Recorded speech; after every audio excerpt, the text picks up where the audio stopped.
नमस्कार, मैं हूँ शिवानी और हम देख रहे हैं एथिक्स। एथिक्स का जो हमारा 70 डेज चैलेंज है उसमें आज हम डे 38 वाला क्वेश्चन डिस्कस करने वाले हैं। क्वेश्चन डिस्कशन करने से पहले आपको एक इन्फॉर्मेशन शेयर करनी है। हमने टेलीग्राम चैनल पे डेली क्विज स्टार्ट की है, तो आप टेलीग्राम चैनल ज्वाइन करके डेली क्विज सॉल्व कर सकते हैं। यूपीएससी गोल अचीवर्स, ये टेलीग्राम चैनल का नेम है। तो चलो अब हम देखते हैं कि डे 38 का क्वेश्चन क्या है। तो क्वेश्चन ये है, what is emotional intelligence and how can it be develop in a person in people, how does it help an individual in taking ethical decision. मतलब इमोशनल इंटेलिजेंस क्या है ये बताना है, और ये कैसे लोगों के अंदर डेवलप होता है ये बताना है हमें। और फिर जो हमारे एथिकल डिसीजन लेने होते हैं उसमें कैसे हेल्प करता है ये बताना है। तो यहाँ पे मैंने फर्स्ट इंट्रोडक्शन में डेफिनेशन लिखी है कि इमोशनल इंटेलिजेंस होता क्या है।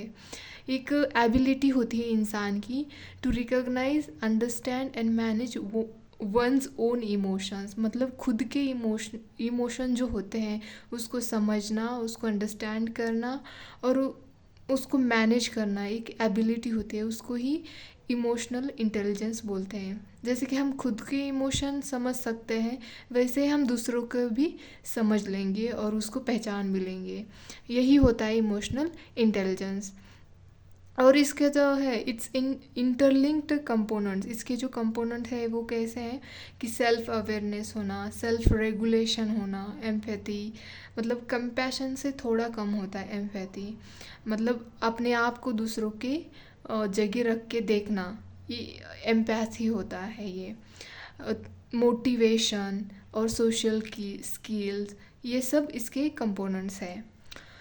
तो ये हो गया इंट्रोडक्शन। अब हम देखते हैं कि how emotional intelligence can be develop in people, मतलब कैसे डेवलप हो सकता है ये देखना है कि सेल्फ अवेयरनेस से डेवलप होता है। मैं ज़्यादा नहीं बताऊंगी। जब सेल्फ अवेयरनेस होता है तो इंसान को पता चल जाता है कि मेरी स्ट्रेंथ क्या है और मेरे वीकनेस क्या है, ये पता चलता है। सेकेंड है स्ट्रेस मैनेजमेंट, मतलब हमें पता चलता है कि कब मैं खुश हूँ, कब मैं दुखी हूँ, ये हमें पता चलता है। इससे हम अपना स्ट्रेस कम मैनेज कर सकते हैं, मेडिटेशन करके। या फिर किसी किसी का ऐसे होता है, अब मेरा देखो, मुझे डांस करते ही मेरा स्ट्रेस कम हो जाता है।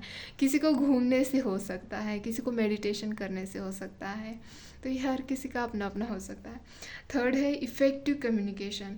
लोग लोग क्या करते हैं कि अगर कुछ भी प्रॉब्लम्स हो, उनको लगता है कि मुझे इस प्रॉब्लम की वजह से मेरा जो दिमाग है वो काम नहीं कर रहा है। तो क्या करते हैं लोग कि मैं अरे यार इससे बात कर लूँ तो मेरा थोड़ा ही कम हो जाएगा, तो बातें करने लग जाते हैं। इससे भी समझ में आ जाता है कि हमारी रियल प्रॉब्लम क्या है।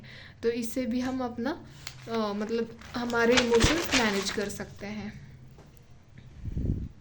तो अब देखते हैं हम यहाँ पे फोर्थ है डेवलपिंग एम्पैथी। एम्पैथी इज़ बहुत ही इम्पॉर्टेंट है, क्योंकि जो हमारे इमोशनल इंटेलिजेंस है उसमें पता है सिंपैथी होता है, एम्पैथी होता है, कंपैशन होता है।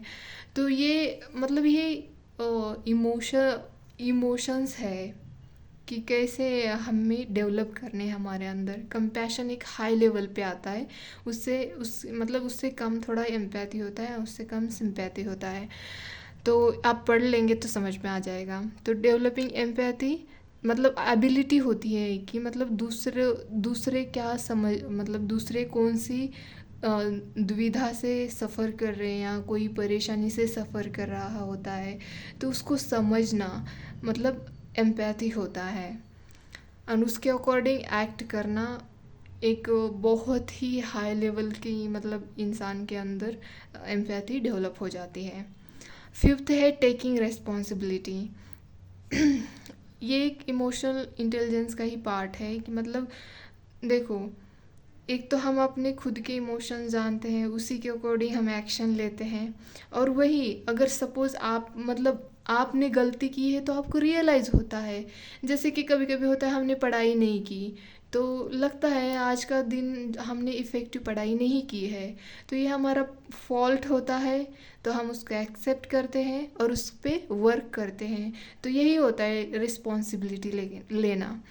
तो फिर मैंने यहाँ पे चार्ट बना के बताया कि इमोशनली इंटेलिजेंट पर्सन होता है वो कैसे करता है कि वो तो पहले तो खुद के इमोशंस को समझता है, फिर बाद में दूसरों के इमोशन को भी समझता है और उनको हेल्प करने लगता है, और इसी से हमारे मतलब ज़्यादा इमोशनल इंटेलिजेंस पर्सन हो जाते हैं सोसाइटी में। तो ये कैसे एथिकल डिसीजन लेने में मतलब एक इंसान की हेल्प करता है इमोशनल इंटेलिजेंस। तो यहाँ पे मैंने बताया कि इन्फॉर्म डिसीजन मेकिंग, मतलब अगर सपोज़ उसको पता है कि मुझे ये पॉजिटिव है या नेगेटिव इमोशनल है, उसको पता होता है कि अपने इमोशंस कौन से हैं, पॉजिटिव है या नेगेटिव है, उसी के अकॉर्डिंग वो डिसीजन लेता है। तो वही मतलब उसको उसके अंदर वो एबिलिटी आ जाती है कि क्या सही है और क्या गलत है। तो सेकंड है know how to keep disruptive emotion in check. मतलब अगर हमारे कभी कभी ये होता है ना कि हम अभी लगता है कि ये करे, कभी लगता है कि वो करे, ये हमारे डिस्ट्रप्टिव इमोशंस होते हैं। कभी हम ऐसे फील करते, कभी कभी सैड, अचानक से एकदम खुश हो जाते हैं, कभी कभी एकदम से दुखी हो जाते हैं। ये समझना और इसको मैनेज करना, ये भी मतलब एथिकल डिसीजन लेने में हमारी हेल्प कर देता है। फिर self regulated person is perfect example of integrity, trust, fortitude to make ethical decision। अगर अगर एक इंसान को पता है कि मेरे इमोशंस कैसे हैं, वो खुद के इमोशंस को रेगुलेट करता है, तो वही एक एग्जाम्पल बन जाता है कि मतलब उसके अंदर इंटीग्रिटी, मतलब ट्रस्ट हो जाता है, ट्रस्ट भी आ जाता है, फोर्टिट्यूड आ जाता है, और वो अच्छे से एथिकल डिसीजन ले सकता है। तो यही लास्ट में मैंने यहाँ पे कंक्लूड किया कि any decision taken in anger और hate of the moment is seldom ethical. मतलब जो भी हम गुस्से में या फिर मतलब एकदम से मतलब बदले की भावना से कोई डिसीजन लेते हैं तो वो एथिकल नहीं होगा। तो यही तो होता है कि emotional intelligence person avoid such mistake. जिसके पास इमोशनल इंटेलिजेंस होता है वो पर्सन ऐसी मिस्टेक कभी नहीं करेगा, वो सोच समझ कर अपने डिसीजन लेगा, अपनी भावनाओं को मतलब एक साइड पे रख के डिसीजन लेगा। यही इमोशनल इंटेलिजेंस होता है। तो आप इस चैप्टर को अच्छे से पढ़ें, अच्छे से अंडरस्टैंड करें और फिर बाद में क्वेश्चन लिखें। होप कि आपको ये वीडियो अच्छा लगे। अगर अच्छा लगता है तो प्लीज़ लाइक शेयर सब्सक्राइब कर दीजिए। धन्यवाद।